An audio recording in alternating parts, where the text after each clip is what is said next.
తూర్పు గోదావరి జిల్లా జగ్గంపేట కిర్లంపూడిలో కాపు ఉద్యమ నేత ముద్రగడ పద్మనాభం నివాసంలో బీసీ నాయకుల సమావేశం ముగిసింది. బీసీ దళిత వర్గాల అభివృద్ధి కోసం కలిసికట్టుగా ఉద్యమించాలని, ఆ ఉద్యమానికి తాను సహకరిస్తానని ముద్రగడ చెప్పారు. కాపు, తెలగ, బలిజ, ఒంటరి కులాల్లోనూ పేదవారు ఉన్నారని, అటువంటి వారి కోసమే బీసీ రిజర్వేషన్ కోరినట్లు చెప్పారు. ఆ ఉద్యమంలో కొన్ని అవమానాలు జరగడంతో ఉద్యమం నుంచి తప్పుకున్నానని తెలిపారు. బీసీలకు అన్యాయం జరగకుండా ప్రత్యేకంగా కాపులకు రిజర్వేషన్ ఇవ్వాలనడంపై బీసీ సంక్షేమ సంఘం రాష్ట్ర అధ్యక్షుడు కేసన శంకర్రావు సానుకూలంగా స్పందించారు. బీసీలకు మద్దతుగా పార్టీ ఏర్పాటు చేస్తే ముద్రగడ సహకారం అందించాలని కోరినట్లు తెలిపారు.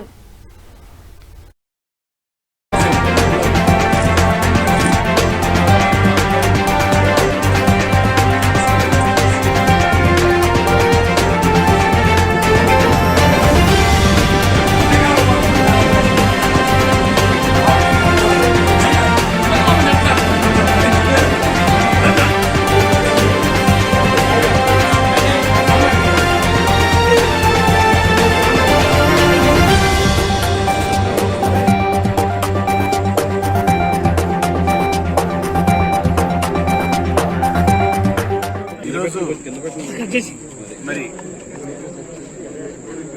ముద్రగడ పద్మనాభం గారి యొక్క నివాసానికి రాష్ట్ర బీసీ సంక్షేమ సంఘం, అదేవిధంగా రాష్ట్ర ఎడ్యుకేషన్ సంఘరావు గారు వారందరినీ కూడా ఆహ్వానించడం, ఇక్కడికి ముఖ్యంగా వారు గతంలో చాలా ఉద్యమాల్లో కూడా ఇటు బీసీ ఉద్యమం కానీ అటు కాపు ఉద్యమం కానీ ఇద్దరు నాయకులు చాలా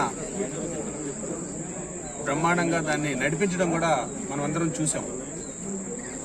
ఎందుకనంటే ఎక్కడ పార్టీల యొక్క ఎత్తుగళ్లకి ఎవరిని కూడా బలి కానికుండా చాలా జాగ్రత్తగా మరి ఇటు కేశన శంకర్రావు గారు కానీ అటు మరి ముద్రగడ పద్మనాభం గారు కానీ చాలా జాగ్రత్తగా ఈ ఉద్యమాల్లో ఎవరిని బలి కానికుండా చేయడం జరిగింది.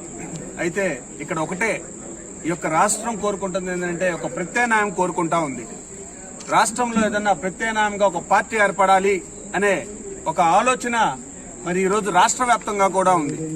ఎందుకనంటే అటు చూస్తే ఒక పార్టీ బీసీలను ఏ రకంగా ఆకట్టుకోవాలి, కాపుల్ని ఏ రకంగా ఆకట్టుకోవాలనే ఆలోచనలే కానీ వాళ్ళ యొక్క డెవలప్మెంట్ లో ఎక్కడా కూడా అందరికి కూడా హృదయపూర్వక నమస్కారాలు.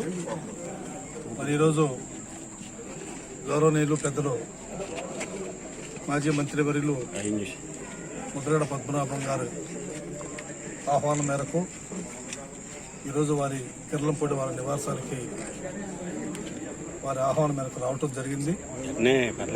గతంలో 2 సంవత్సరాల క్రితం రేపల్లె మా గృహానికి ముద్రగడ పద్మనాభం గారు కూడా రావటం జరిగింది. అప్పుడు రాష్ట్రం మొత్తం కూడా కాపుని బీసీలో చేర్చే ప్రక్రియని ఆనాడు తీసుకున్నటువంటి ప్రభుత్వ నిర్ణయానికి అనుగుణంగా మరి ముద్రగడ పద్మనాభం గారు రాష్ట్రం మొత్తం కూడా పర్యటించే నేపథ్యంలో మా దగ్గర కూడా వచ్చి ప్రభుత్వం వారు మాకు రిజర్వేషన్ ఇస్తున్నారు కాబట్టి మేము ఈ రోజున అడుగుతున్నామయ్యా. గత 15 సంవత్సరాల క్రితమే మరి ఈ రిజర్వేషన్ అనేది మేము మర్చిపోవటం కూడా జరిగింది. చంద్రబాబు నాయుడు గారు వచ్చి ఈ కాపుల్ని బీసీలో చేరుస్తానని చెప్పిన అన్న మీదట మేము అడగటం జరుగుతూ ఉంది. ఆ ప్రక్రియలో మరి బీసీలు కానీ ఇటు కాపు సామాజిక వర్గాలు కానీ మనం అన్నదమ్ములుగా గ్రామీణ ప్రాంతాల్లో మనందరూ కూడా సోదరభావంగా ఉండాలనే ఒక మెసేజ్ని ఇవ్వటానికి రాష్ట్రం మొత్తం కూడా తిరుగుతూ ఉన్నాను.